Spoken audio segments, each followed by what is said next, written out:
তোমার বউটা জানি কেমন। দেখছো, সে সবার কথা চিন্তা করে। আমার কোন সোয়াবের ভাগ্যে জানি এরকম ছেলে আমার পেটে ধারণ করছিলাম আমি। আসসালামু আলাইকুম বন্ধুরা, ২৬ নম্বর পর্ব দেখার পর নিশ্চয়ই আপনাদের মনের ভেতর একটা প্রশ্ন বারবার ঘুরছে। আগামী ২৭ নম্বর পর্বে আসলে কি হতে যাচ্ছে? সায়রা আর ফাহাদের সম্পর্ক কি এবার ভাঙনের মুখে পড়বে? আর গল্পের নতুন যে চরিত্র আবুল, তার আগমন কি নতুন কোনো মোড় এনে দেবে? আজকের ভিডিওতে আমরা আলোচনা করব ২৭ নম্বর পর্বের সেই সব অজানা রহস্য। তাই এক সেকেন্ডও মিস না করে ভিডিওটি শেষ পর্যন্ত দেখতেই হবে। বন্ধুরা, ২৬ নম্বর পর্বে আমরা দেখেছি ফাহাদের ভয়ঙ্কর আত্মবিশ্বাস। মীরা যখন ফাহাদকে সতর্ক করে বলছিল তার মিউজিক স্ত্রী সায়রা কিন্তু ৩ নম্বর চোখ দিয়ে সব দেখে ফেলে, তখন ফাহাদ গর্বের সাথেই জানায় সে নাকি সেই ৩ নম্বর চোখ বন্ধ করে দিয়েছে। এছাড়াও আমরা দেখলাম ফাহাদ যখন সামিরকে টাকা দিতে মিউজিক চায়, সামির তার সরাসরি প্রত্যাখ্যান করে দেয়। বিশেষ করে মেহেরিনকে নিয়ে ফাহাদের কোনো করুণা বা মন্তব্য সামির একদমই সহ্য করতে পারছে না, সেটাই ছিল দেখার মতো।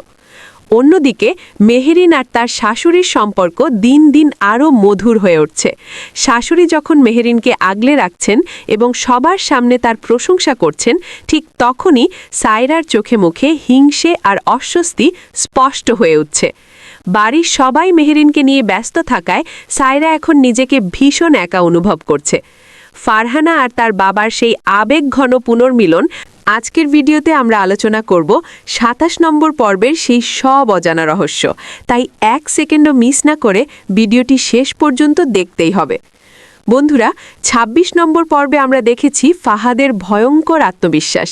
মীরা যখন ফাহাদকে সতর্ক করে বলছিল তার মিউজিক স্ত্রী সায়রা কিন্তু ৩ নম্বর চোখ দিয়ে সব দেখে ফেলে, তখন ফাহাদ গর্বের সাথেই জানায় সে নাকি সেই ৩ নম্বর চোখ বন্ধ করে দিয়েছে। এছাড়াও আমরা দেখলাম ফাহাদ যখন সামিরকে টাকা দিতে মিউজিক চায়, সামির তার সরাসরি প্রত্যাখ্যান করে দেয়।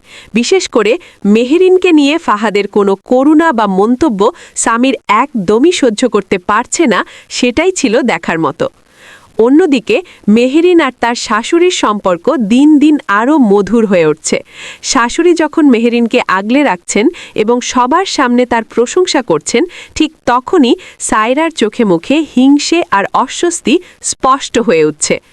বাড়ির সবাই মেহেরিনকে নিয়ে ব্যস্ত থাকায় সায়রা এখন নিজেকে ভীষণ একা অনুভব করছে। ফারহানা আর তার বাবার সেই আবেগঘন পুনর্মিলন